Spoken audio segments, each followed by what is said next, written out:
तो regarding acceleration we have seen many things, है ना। अभी तो क्लास स्टार्ट हुआ हमारा, है कि नहीं। हाँ, तो क्या देखे हम लोग एक्सीलरेशन के बारे में। It is defined as rate of change in velocity, you have already seen. If velocity changes at a faster rate then acceleration is more and vice versa. Vice versa का मतलब if velocity is changing slowly the acceleration is less. Velocity जल्दी जल्दी बदल रहा है तो acceleration is मोर। और क्या देखे हम लोग, the change in velocity may be due to change in magnitude change in magnitude of velocity. क्या होता है, what is magnitude of velocity? Speed. तो change in velocity may be change in speed, ऐसे लिखे तो और बढ़िया रहेगा, चेंज इन स्पीड और चेंज इन डायरेक्शन, और बोथ। स्पीड बदलने से भी एक्सीलरेशन होता है, डायरेक्शन ऑफ मोशन बदलने से भी एक्सीलरेशन होता है, और दोनों बदलने से तब भी एक्सीलरेशन होता है। अच्छा, फिर हम लोग क्या देखें इसमें, acceleration is mathematically given by delta we by delta T, जिसमें डेल्टा वी क्या है, change in velocity in A small interval of delta T second, और इसका यूनिट क्या होता है, मीटर पर। ये ऊपर वाला हो गया मीटर पर सेकेंड, है ना, होल डिवाइडेड बाय सेकेंड, तो क्या हो गया, मीटर पर सेकेंड। बढ़िया। आगे फिर देखते हैं कि direction of acceleration is in the direction of change in velocity ना। ये सारे स्टेटमेंट के ऊपर अभी हम लोग छोटे छोटे क्वेश्चंस करेंगे to make you feel it. Direction of acceleration क्या होता है, in the direction of change in velocity, unit of acceleration is metre per second square. If a force F acts on a body, the acceleration is given by A is equal to F by m। Formula Newton law से आता है, इसके बारे में आपको पहले से बताया नहीं गया है, I am forcing it on you to just remember. Acceleration, how you find acceleration of a body, force by mass. कैसे हुआ, क्या हुआ, वो बाद में देखेंगे, ठीक है। हाँ, लेकिन इस स्टेटमेंट के पीछे मेरा मकसद ये था बताना कि what is the direction of acceleration. Acceleration is also in the direction of force. Force जिस डायरेक्शन में होगा उसी डायरेक्शन में एक्सीलरेशन होगा। समझ में आ रहा है, कोई बॉडी है उसके ऊपर अगर हम फोर्स लगाएंगे it will accelerate in the direction of force. कभी कभार क्या होता है कि एक्सीलरेट करना और मोशन करना दोनों चीज को आप लोग डिस्क्रिमिनेट नहीं कर पाते हो। सोचते हो कि जिधर को मूव कर रहा है उधर को एक्सीलरेशन है, जिधर को मूव कर रहा है उधर को एक्सीलरेशन होगा, कोई जरूरी नहीं है। समझ में आ रहा है। जैसे मान लो कि कोई बॉडी ऐसे जा रहा है इस डायरेक्शन में, मोशन ऐसा है, आप अगर ऐसे फोर्स लगा दिए तो आपका फोर्स के डायरेक्शन में एक्सीलरेशन होगा, लेकिन मोशन तो इधर को हो रहा है। अच्छा, if a particle moves in a circular path with constant speed, its acceleration is more when the radius of circle is small। क्योंकि हम लोग लास्ट क्लास देखे थे, क्योंकि छोटा सर्कल अगर कोई घूम रहा है वो जल्दी जल्दी अपना डायरेक्शन बदल रहा है तो उसका एक्सीलरेशन ज्यादा है, क्योंकि डायरेक्शन बदल रहा है तो वेलोसिटी बदल रहा है तो एक्सीलरेशन उसका ज्यादा है। बड़ा सर्कल में घूम रहा है तो काफी देर के बाद उसका डायरेक्शन बदल रहा है, पहले ऐसे था, यहाँ तक घूम के ऊपर तक आएगा तभी जाके डायरेक्शन ऐसे होगा। छोटा सर्कल में से तुरंत आ जाता है, it is moving with the same speed, है कि नहीं। तो हम कहेंगे कि acceleration is the rate of change in velocity. जल्दी जल्दी अगर वेलोसिटी बदलेगा, क्यों बदलेगा भाई, because of change in speed और डायरेक्शन और बोथ, तो एक्सीलरेशन इज मोर। तो छोटा सर्कल में घूमने वाले का एक्सीलरेशन ज्यादा होता है। अगर एक दो पार्टिकल है, एक छोटा सर्कल में घूम रहा है v स्पीड में, दूसरा बड़ा सर्कल में घूम रहा है v स्पीड में, दोनों का स्पीड बराबर है, तो किसका एक्सीलरेशन ज्यादा है, छोटे सर्कल वाले का कि बड़े सर्कल वाले का? छोटे सर्कल वाले का। समझ में आया, ठीक है। चलिए अब ये सारा क्वेश्चन को हम लोग देखेंगे। क्वेश्चन क्या है, question number 1, A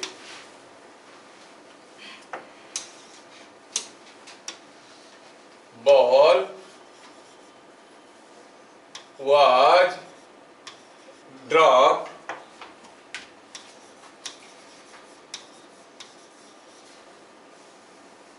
in vacuum. What is its acceleration? कितना खतरनाक क्वेश्चन है। A ball was dropped in vacuum, उसका एक्सीलरेशन क्या है? वैक्यूम में कोई चीज को छोड़ दिए, मान लो यहाँ पर कोई चीज नहीं, वैक्यूम है पूरा। वैक्यूम समझते हो ना, ये पेन को छोड़ दूंगा, गिरेगा ही नहीं गिरेगा? वैक्यूम में नहीं गिरेगा। वैक्यूम मतलब यहाँ से सारा एयर को निकाल दिए, अभी पेन को छोड़ देंगे, नहीं गिरेगा? गिरेगा ना। जब गिरेगा उसका स्पीड कांस्टेंट रहेगा कि धीरे धीरे बढ़ेगा? अरे यहाँ से गिरता है तो कितना जोर से लगता है, और ऊपर से गिरेगा तो जोर से लगता है नहीं लगता है, मतलब स्पीड बढ़ रहा है, मतलब एक्सीलरेशन हो रहा है, हो रहा है ना, कितना एक्सीलरेशन हो रहा है, स्पीड तो बदल रहा है। एक्सीलरेशन निकालने के दो तरीका बताए थे, एक हुआ rate of change in velocity delta we by delta T, दूसरा क्या बताए थे एफ बाई एम। अच्छा अगर ये इसका मास m है, लिसन बेटा, इसका अगर मास m है तो इसको नीचे की तरफ कोई फोर्स खींच रहा है, नहीं खींच रहा है, वेट है ना, ग्रेविटी। मास m होने से वेट कितना होता है, m इंटू, अरे यार क्लास 6 में पढ़े थे, m इंटू जी, कि कोई बॉडी का अगर मास m हुआ तो उसका वेट क्या होता है, m इंटू जी, होता ही नहीं होता है, m इंटू जी हुआ। तो हम कहेंगे कि if m is mass of ball, then weight of ball कितना होगा, m इंटू जी। अब सोचो कोई बॉल को हमने वैक्यूम में गिरा दिया, वैक्यूम में गिरा दिया, ये था वो बॉल, तो गिरा दिया तो गिरा, गिर गया नीचे। क्यों गिर रहा है, बिकॉज इसको कोई खींच रहा है। कोई बॉडी रेस्ट में था, एक बॉल रेस्ट में आप पकड़े हुए थे, छोड़ दिए, नीचे आया, तो कोई खींच रहा होगा तभी तो नीचे आया। कौन इसको खींचा नीचे की तरफ, ग्रेविटी। उसको क्या कहते हैं, वेट ऑफ द बॉडी। तो उसके ऊपर जो फोर्स आया वो फोर्स कितना है, that is the weight, that is mg, है कि नहीं। अब क्या हो जाएगा, acceleration of the body it is given by force by mass, है कि नहीं। क्या हो गया ये, mg बाई m को खाया, क्या मिला, g का वैल्यू तो सबको मालूम है ना, कितना 9.8 मीटर पर सेकेंड स्क्वायर। अपना कैलकुलेशन के लिए हम लोग लेते हैं 10 मीटर पर सेकेंड स्क्वायर। जी को क्या कहते हैं, एक्सीलरेशन ड्यू टू, क्यों कहते हैं, क्योंकि कोई अगर ग्रेविटी में फॉल कर रहा है तो उसका एक्सीलरेशन कितना है, 10 मीटर पर सेकेंड स्क्वायर। क्या बात समझ में आया। अरे स्पेस में ग्रेविटेशन, वैक्यूम मतलब और स्पेस मतलब दो अलग अलग चीज है। If you go to the intra space zone, जहां पर कोई प्लैनेट का इफेक्ट नहीं है, वहां पर तो फोर्स जीरो है। लेकिन यहाँ पे अगर वैक्यूम मान लो कि ग्लास ट्यूब है, वैक्यूम का मतलब स्पेस थोड़ी है। स्पेस मतलब जो हम लोग कह रहे हैं इंट्रा स्पेस, वो सारे प्लैनेट से दूर, जहाँ पर ग्रेविटेशनल फोर्स नहीं है। हम यहाँ पर बोल रहे हैं कि कोई बोतल ले लिए, उसमें से सारा गैस निकाल दिया, वैक्यूम बन गया ना। उसके अंदर कोई बॉल डाल देंगे, गिरेगा ही नहीं गिरेगा अंदर, that is what I am telling. समझ में आ रहा है। हाँ, तो ये एक्सीलरेशन क्या हो गया, 10 मीटर पर सेकेंड स्क्वायर। तो दिस जी, इसीलिए हम जी को क्या कहते हैं, एक्सीलरेशन। किस लिए हो रहा है, ड्यू टू ग्रेविटी। इसका नाम क्यों एक्सीलरेशन ड्यू टू ग्रेविटी बन रहा है, समझ में आया, इज इट अंडरस्टूड। हाँ अच्छा, तो ये क्वेश्चन का आंसर आपको बढ़िया से समझ में आया क्या, पहले बताओ। कोई बॉडी को स्पेस में डाल देंगे, उसका एक्सीलरेशन क्या होगा, ये होगा। चलिए दूसरा क्वेश्चन मैं आपको देता हूं।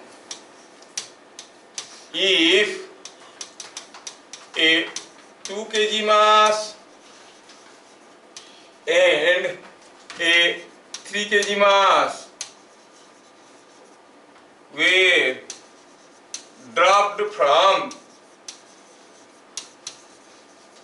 a roof,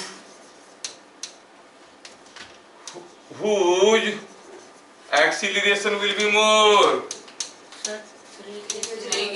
will be more। किसका एक्सीलरेशन ज्यादा होगा, कोई रूप से 2 kg का मास, 3 kg का मास, दोनों को गिरा दिए, किसका एक्सीलरेशन ज्यादा होगा। सोचो सोचो सोचो, सब्र करो थोड़ा सा, सोचो कि मैं m kg का वेग गिरा दिया, ये है m kg, तो ये m kg को खींचने वाली फोर्स क्या होगा, mg। और ये m kg को खींचने वाली फोर्स का एक्सीलरेशन क्या हो गया, mg बाई m, कितना हुआ, g। सर तीनों में सेम होगा, तीनों में सेम होगा।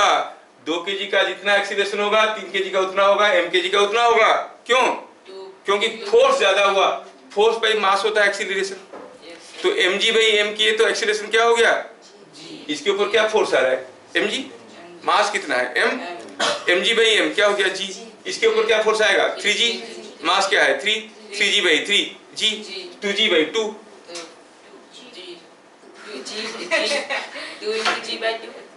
जी, तो हर एक केस में एक्सीलरेशन जी होगा कि नहीं होगा? Yes sir. अब 2 kg को 3 kg को डाल दोगे छत से, किसका एक्सीलरेशन ज्यादा है? बराबर है। कौन जल्दी पहुंचेगा? दोनों एक साथ पहुंचेंगे। करके देखो, यू टेक इतना बड़ा पत्थर, इतना बड़ा पत्थर, दोनों पत्थर को छत से डाल दो, कौन पहले गिरा? एक साथ दोनों हाथ को छोड़ देना, दोनों खड़क करके एक साथ गिरेंगे, मतलब दोनों बराबर डिस्टेंस आ रहे हैं, बराबर समय में। समझ में आ रहा है क्या?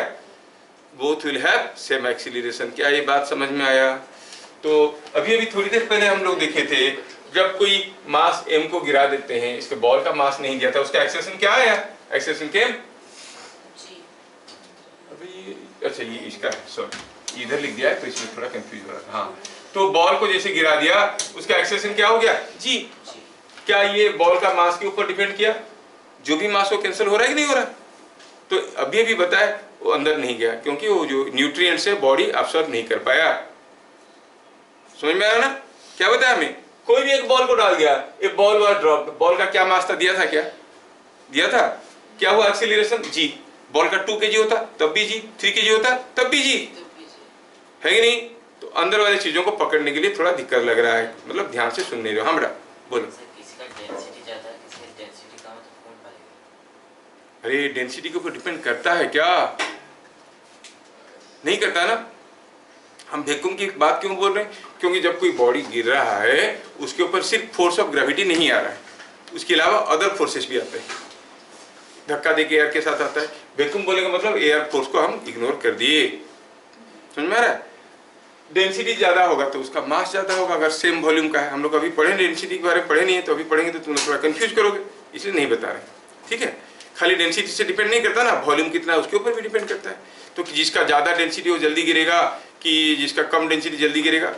अच्छा क्वेश्चन है, but it is not at your reach. थोड़ा सा समय लेंगे, हम लोग जब प्रेशर वाला चैप्टर पढ़ेंगे तब उसमें इसको डिटेल्स में पढ़ेंगे। ठीक है, तो अभी ये समझ में आया क्या? मतलब कोई भी चीज को अगर गिरा दोगे वैक्यूम में, उसका एक्सीलरेशन क्या होगा? कितना होगा? इक्वल होगा, जी होगा। लेकिन अक्सर हम देखते हैं कि कोई फीदर को ले लो, कोई पत्थर को और फीदर को अगर छत से गिरा देंगे, कौन पहले गिरता है? If you drop a stone और ए फीदर। हाँ हाँ सर, नहीं तो अच्छा हो, देखो देखो जरा गोटे मिनट, हाँ। 1 मिनट रुको तो थोड़ा सा।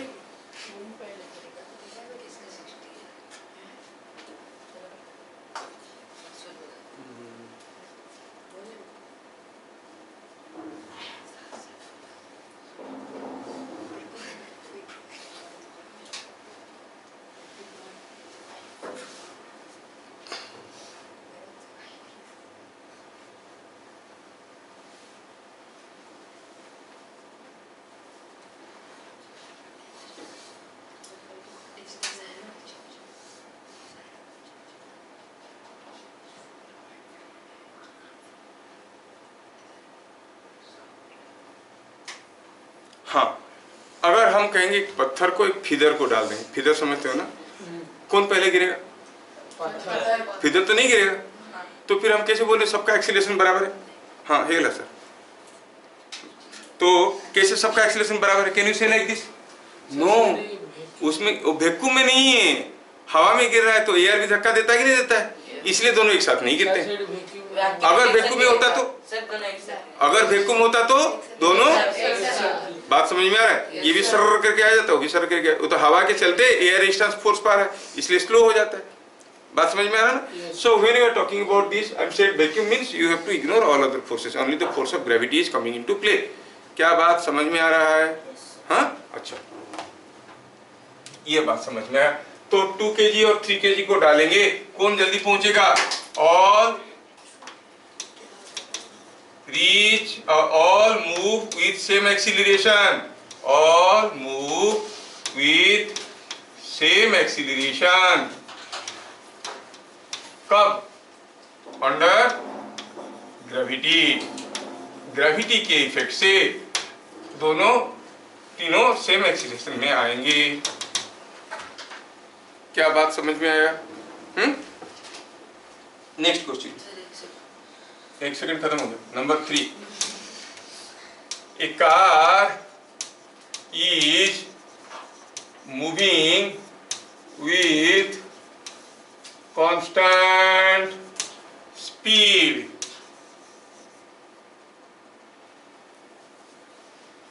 In which case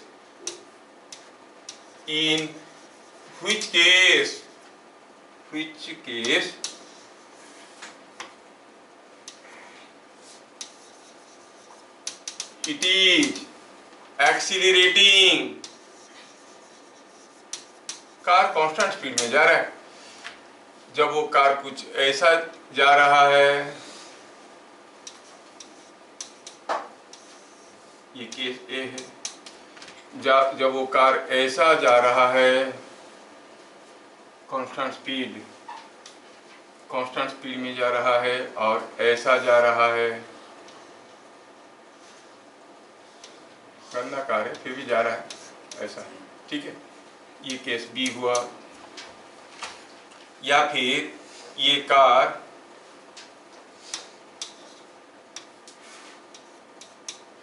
ऐसा जा रहा है, कौन सा केस में it is accelerating, A B C D में हुआ ना। क्या बता सकते हो कौन से केस में कार एक्सीलरेट कर रहा है? It is moving with constant speed, constant speed में जा रहा है तो एक्सीलरेशन कौन सा केस में कर रहा है? ए बी सी डी में से क्या ए में एक्सीलरेशन कर रहा है? डायरेक्शन तो फिक्स्ड है, स्पीड फिक्स्ड है। क्या इसमें वेलोसिटी कांस्टेंट है? हाँ, बदल रहा, वेलोसिटी नहीं बदल रहा है, नो एक्सीलरेशन। इस केस में भी तो कांस्टेंट स्पीड में चढ़ रहा है, चढ़े जा रहा है। इस केस में why there is acceleration, speed में भी constant but direction of motion is continuously changing, velocity changing.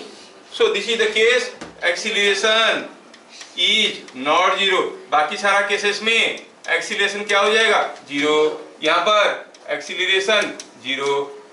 क्या बात समझ में आया? है ना? तो एक्सीलरेशन कब होगा? When there is a change in velocity. क्या बात समझ में आ रहा है?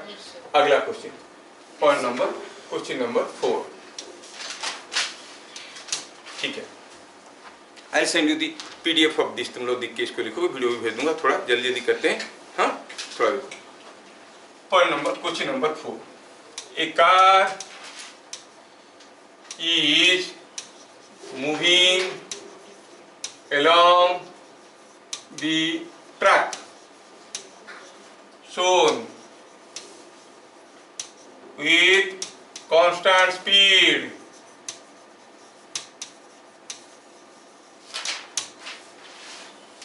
at which position its acceleration is more or maximum, is maximum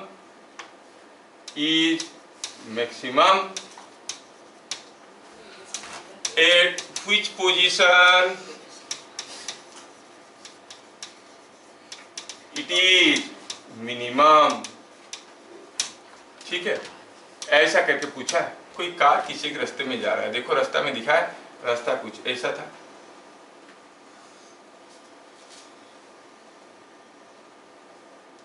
ये है रास्ता, यहां से कोई कार जा रहा था ऐसा, ये कार कांस्टेंट स्पीड में जा रहा है। मैं पोजीशन पूछा रहा हूं, यहाँ पे और यहाँ पे कार ऐसे जा रहा है। The car is going in a path like this, constant speed में जा रहा है। द कार का speed is constant, it is moving with constant speed, है ना, ये कांस्टेंट स्पीड में जा रहा है।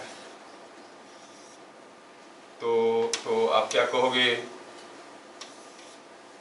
कौन सा पोजीशन पे उसका एक्सीलरेशन सबसे ज्यादा है और कौन सा पोजीशन पे एक्सीलरेशन सबसे कम है? क्या बात आपको समझ में आ गया क्वेश्चन का? हाँ, यहाँ पे या यहाँ पे, कहाँ पे उसका एक्सीलरेशन सबसे ज्यादा है और कहाँ पे उसका एक्सीलरेशन सबसे कम है, सोच के बताना। कार ऐसा एक रास्ते में जा रहा है, कैसे जा रहा है? कांस्टेंट स्पीड में जा रहा है, it is going with constant speed. आपस में बात मत करो और बताओ। ये सी, कौन सा पोजीशन पे उसका एक्सीलरेशन सबसे ज्यादा है, सबसे कम? बी में सबसे कम। कहाँ पे? बी में सबसे कम, वेरी करेक्ट। हम बताए थे बड़ा सर्किल में जाते वक्त एक्सीलरेशन क्या होता है, कम होता है कि ज्यादा होता है, कम होता है। ये देखो सबसे बड़ा सर्किल का रेडियस दिख रहा है कि नहीं दिख रहा है, यस सर, बी में सबसे कम, वेरी गुड। यस सर, सबसे ज्यादा कहाँ पे, सी में तो और भी छोटा है। यहाँ पर रेडियस और यहाँ पर रेडियस को देखो तो कहाँ पर रेडियस छोटा दिख रहा है, सी में। तो what will say, acceleration is maximum, very good, acceleration is maximum कहाँ पे, एक्सीलरेशन इज मैक्सिमम एट कहाँ, सी, एंड मिनिमम कहाँ पे, एट बी। क्या बात समझ में आया, है समझ में। अगला क्वेश्चन, क्वेश्चन नंबर 5।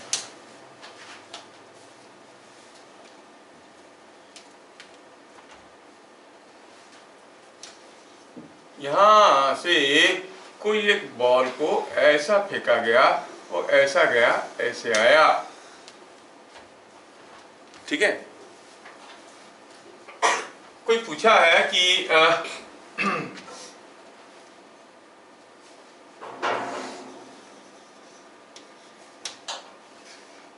ये P for set Q, a ball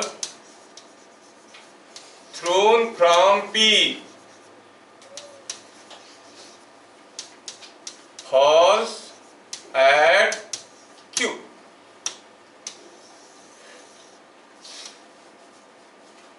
ठीक है। So the directions of velocity, average velocity and acceleration at A,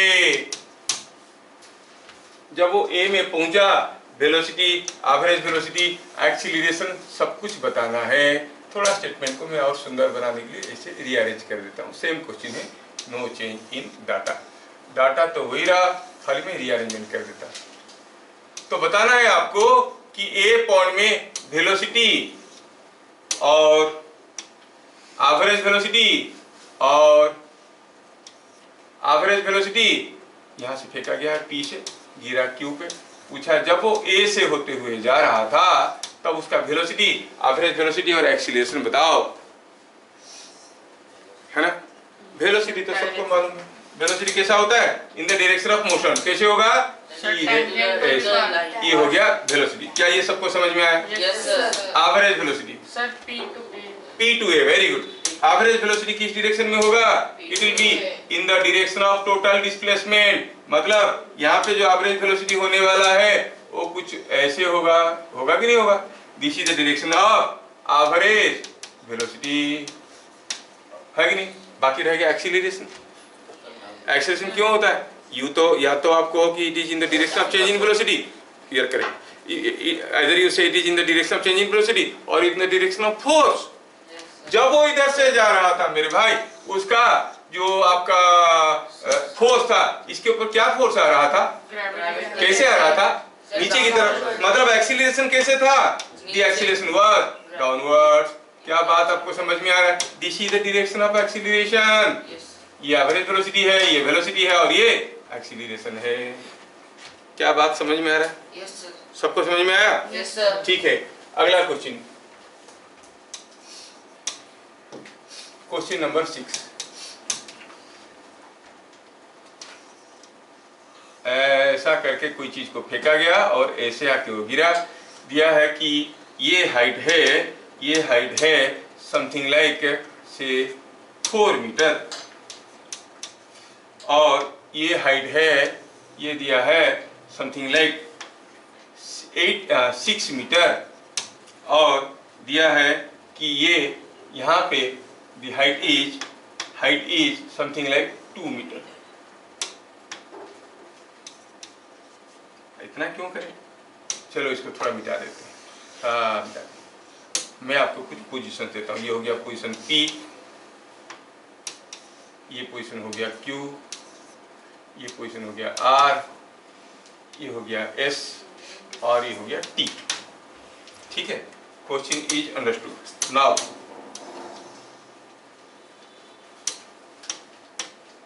a ball thrown from P falls at T। समझ में आया? बॉल को P पॉइंट से फेंका गया और वो T पॉइंट में गिरा। Is it understood? हाँ या ना? मेरे पीछे मुझे पता नहीं चलता मेरे पीछे कोई बैठा है कि भाग गया सब, हो ना? फॉल्स एट T, आया समझ में? At which position? At which position?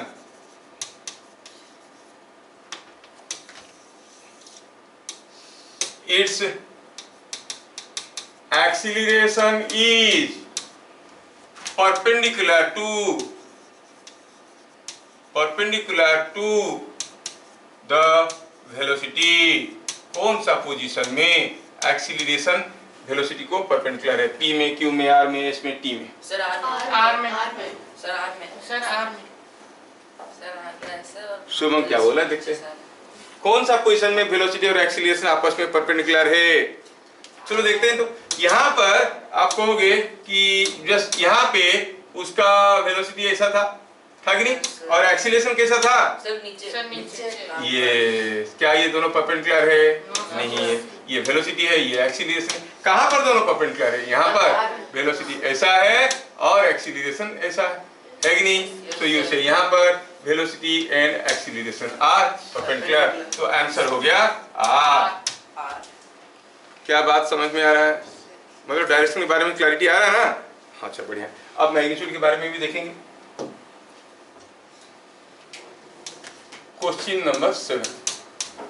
A particle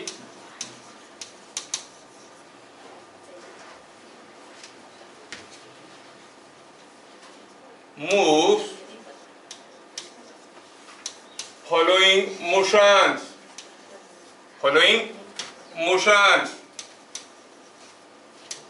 in which cases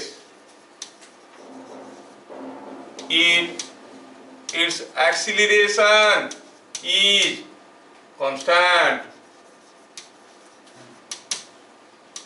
मैं कुछ मोशन दिखा रहा हूं और आपको बताना है कि कौन कौन सा केस में उसका एक्सीलरेशन कांस्टेंट है। एक्सीलरेशन कांस्टेंट होने से उसको अदरवाइज कहते हैं यूनिफॉर्म एक्सीलरेशन मोशन। कौन कौन सा केस में ये यूनिफॉर्म एक्सीलरेशन मोशन है? क्या बात समझ में आया? एक्सीलरेशन इज कांस्टेंट, उसको अदरवाइज क्या कहते हैं? Uniform acceleration. ठीक है, यूनिफॉर्म एक्सीलरेशन का मोशन का मतलब हुआ यूनिफॉर्म एक्सीलरेशन, मतलब एक्सीलरेशन इज कांस्टेंट। समझ में? ये चीज आपको दिमाग में रहना चाहिए। मैं कुछ केसेस दिखा रहा हूँ।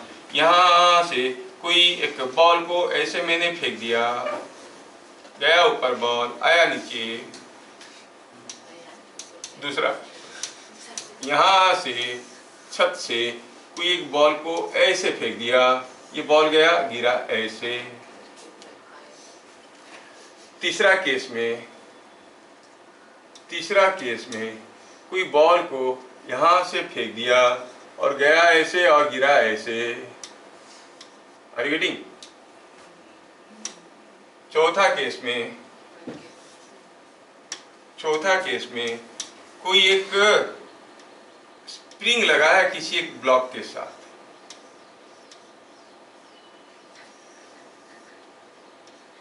अब इसको अगर धक्का मार देंगे, क्या ये ऐसे झूमेगा नहीं? ऐसे झूमेगा कि नहीं झूमेगा? वो ऑसिलेट करेगा कि नहीं करेगा? तो बताना ये यूनिफॉर्म एक्सीलरेशन मोशन है कि नहीं है। तीसरा केस में कोई इलेक्ट्रॉन जो है न्यूक्लियस की चारों तरफ घूम रहा है, ये इलेक्ट्रॉन है और ये न्यूक्लियस है, ये भी कांस्टेंट में घूम रहा है, कांस्टेंट स्पीड में घूम रहा है। तो ये सारे केसेस में से ये कौन है? इलेक्ट्रॉन। कोई इलेक्ट्रॉन अपना ऑर्बिट में गोल गोल घूम रहा है। क्या ये यूनिफॉर्म एक्सीलरेशन मोशन है? इनमें से कौन कौन सा uniform acceleration motion? Uniform acceleration motion किसको कहते हैं? पहले जिसमें एक्सीलरेशन कांस्टेंट होता है, एक्सीलरेशन फोर्स में मास होता है, नहीं? हाँ, तो पहला केस में सोचो तो, जैसे आप इसको हवा में फेंक दिए, उसके ऊपर क्या फोर्स आया? कब ऊपर जाते वक्त क्या फोर्स आ रहा था? जी अरे फोर्स mg। mg अरे जब ये ऊपर जा रहा था, इधर से जा रहा था, जा तो रहा था इधर, फोर्स क्या आ रहा था? Force was mg। जब नीचे आ रहा था तभी फोर्स mg। क्या रास्ते में हर जगह उसके ऊपर बराबर फोर्स नहीं आ रहा था? सर पहला यस। जब ये ऊपर गया नीचे आया, रास्ते में ऊपर जाते वक्त भी उसके ऊपर फोर्स क्या था? मैं बोला ना, एक्सीलरेशन और डायरेक्शन मोशन को कंफ्यूज मत करना। Acceleration is nothing to do with direction of motion. Direction of motion से वेलोसिटी पता चलता है, समझ में आ रहा है? Not acceleration. एक्सीलरेशन तो इन the direction of change in velocity, समझ में आ रहा है? तो चेंज इन वेलोसिटी जानना थोड़ा मुश्किल होता है, वेक्टोरियली निकालना पड़ता है। तो एक्सीलरेशन निकालने के लिए हम लोग दोनों दूसरा आसान तरीका क्या लिए? फोर्स के डायरेक्शन में। जब कोई चीज को हम हवा में फेंक दी, ये पेन को फेंके, ये ऊपर गया नीचे आया, जब ये ऊपर जा रहा था उसके ऊपर क्या फोर्स आ रहा था? जब नीचे आ रहा था तब भी mg। क्या फोर्स पूरे रास्ते में कांस्टेंट नहीं था? यस सर अगर फोर्स हर जगह कांस्टेंट था तो एक्सीलरेशन भी हर जगह कांस्टेंट था। क्या मेरी बात समझ में आ रहा है? Yes, तो sir. ये यूनिफॉर्म पूछा, इनके which case it is constant? ये केस में कांस्टेंट है कि नहीं? है। इस केस में सोचो तो, ये जब जा रहा था उसके ऊपर क्या फोर्स आ रहे थे? यहाँ पे था, यहाँ पे था, यहाँ पे था। फोर्स क्या था? किधर जा रहा था भूल जाओ, फोर्स क्या था? mg हर जगह फोर्स mg था, है कि नहीं? Everywhere the force was mg। तो आप कहोगे अगर फोर्स mg है तो एक्सीलरेशन कितना है? g। ऐसे फेंको तब भी एक्सीलरेशन g है, ऐसे फेंको तब भी एक्सीलरेशन g है, ऐसा फेंको तब भी एक्सीलरेशन g मिलेगा। मतलब ये भी यूनिफॉर्म एक्सीलरेशन मोशन है, ये भी यूनिफॉर्म एक्सीलरेशन मोशन है कि नहीं? तीसरा केस, इस केस में सर नहीं क्यों नहीं? देखो, ये जो ऐसे ऐसे ऑसिलेट कर रहा था ब्लॉक, ये जो ब्लॉक जब आगे गया वापस कौन लाया? स्प्रिंग खींचा उसको।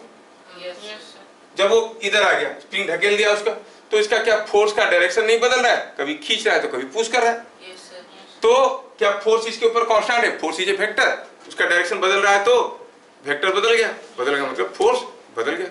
So when the spring block system is oscillating, you see the force on the block is continuously changing, sometimes towards left, sometimes towards right. So as the force is changing, क्या force बदलेगा तो acceleration कैसे constant हो सकता है? Acceleration is force by mass, है कि नहीं? सो क्या ये कांस्टेंट एक्सीलरेशन मोशन हुआ? नहीं हुआ। It is not a uniform acceleration motion. Now last item is this, uniform acceleration motion है या नहीं है? लास्ट क्लास बताए थे, जब वो यहाँ पे था इलेक्ट्रॉन, उसका न्यूक्लियस इसको खींच रहा था ही नहीं खींच रहा था? यहाँ पर था, जितने जोर से खींच रहा था, यहाँ पर था तो उतने ही जोर से खींच रहा होगा कि नहीं? यस सर क्या हम कहेंगे इसके ऊपर फोर्स कांस्टेंट है? यस सर नो, डायरेक्शन बदल रहा है, कभी फोर्स इधर को, कभी फोर्स इधर को, कभी इधर को। सो डायरेक्शन ऑफ फोर्स बदल रहा है। डायरेक्शन ऑफ फोर्स बदल रहा है तो आप कहोगे फोर्स बदल रहा है। फोर्स बदल रहा है तो एक्सीलरेशन कांस्टेंट हो सकता है क्या? It is not a uniform acceleration motion. क्या मेरी बात सबको समझ में आया? यस सर तो क्या क्या यूनिफॉर्म एक्सीलरेशन, क्या क्या नॉन यूनिफॉर्म एक्सीलरेशन मोशन समझ में आया? Yes sir next I share this video, आपको तो मिलेगा, आप कर लोगे।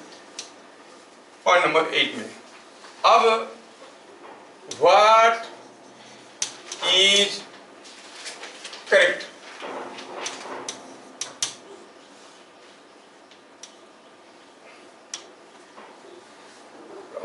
Acceleration,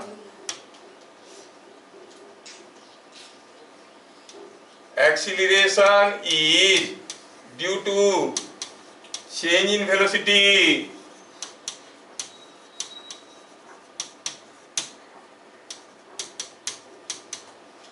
Change in velocity. Change in velocity is due to acceleration. Sir क्या अंतर है? बहुत अंतर है, सोचो। You are due to your father और your father is due to you. एक बाप एक बेटा होगा कि नहीं होगा? तो एक्सीलरेशन के चलते चेंज इन वेलोसिटी होता है कि चेंज इन वेलोसिटी के चलते एक्सीलरेशन होता है? एक्सीलरेशन के चलते चेंज इन वेलोसिटी होता है। चेंज इन वेलोसिटी के लिए एक्सीलरेशन नहीं होता है। एक्सीलरेशन होने से बॉडी का वेलोसिटी बदलता है कि वेलोसिटी बदलने से एक्सीलरेशन होता है? सोचना है, सोचना है, सोचना है। वेलोसिटी बदलने से एक्सीलरेशन होता है कि एक्सीलरेशन होने से वेलोसिटी बदलता है? ये तो हम लोग। अब थोड़ा सा एग्जाम्पल लो, अब रास्ते में जा रहे हो, आपका गाड़ी का स्पीड बढ़ जाएगा तब आप एक्सीलेटर दबाते हो कि दबाते हो तब बढ़ता है? मतलब what causes what? Acceleration causes change in velocity. हाँ, तो एक्सीलरेटर क्यों कहते हैं? क्योंकि वो एक्सीलरेट करवाता है ना। अब जैसे मतलब acceleration is the father of change in velocity. When a body accelerates its velocity changes. Acceleration अगर father of change in velocity हुआ तो एक्सीलरेशन का भी तो कोई फादर होगा नहीं। मेरे खाली एक पापा है, उनका और पापा कोई नहीं था, ऐसा हो सकता है? There must be a grandfather. Your papa exist, मतलब there must be a grandfather. Your grandfather was there some time, मींस उनका भी एक ग्रैंडफादर कहीं ना कहीं हो। हर एक का बाप होता है कि नहीं होता है कि नहीं? नहीं सर, मेरा तो पापा है, उनके और कोई नहीं था ऊपर, ऐसा हो सकता है? नहीं हो सकता। तो अगर चेंज इन वेलोसिटी का पापा कौन है? Acceleration. Due to acceleration change in velocity takes place. Then why acceleration takes place? When a force acts on a body. कब कोई बॉडी के ऊपर आप फोर्स अप्लाई करोगे तो उसका एक्सीलरेशन होगा। एक्सीलरेशन होगा तो वेलोसिटी बदलेगा। क्या बात समझ में आ रहा है? कौन किसका बाप है? हाँ, अच्छा। तो यहाँ पर what is correct? Acceleration is due to change in velocity और change in velocity is due to acceleration. कौन सा करेक्ट हुआ? Change in velocity due to change. हाँ, हेलो हेलो हेलो, हाँ हाँ हाँ, कौन क्लास चलती पड़े?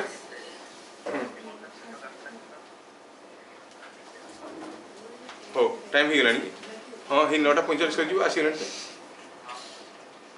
क्लास चलती पड़े, रेकर्डिंग हो मो क्लास रे है। तो change in velocity is due to acceleration. कौन सा स्टेटमेंट करेक्ट हुआ? ए और बी? अरे यार, किसके लिए क्या होता है? You want to go home पापा?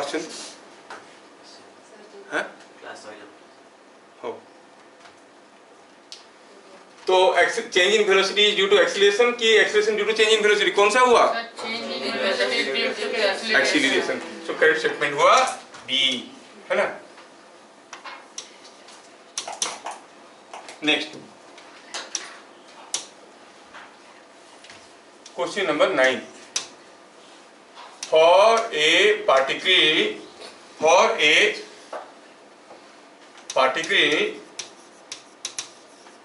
moving along a straight line, the speed changes from 4 meter per second to 8 meter per second in 5 seconds. Find acceleration of the body.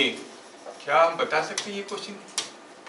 कोई पार्टिकल स्ट्रेट लाइन में जा रहा था, velocity बदल गया, क्या इसका फाइनल वेलोसिटी आपको दिया है? कितना है? 8 मीटर पर सेकेंड।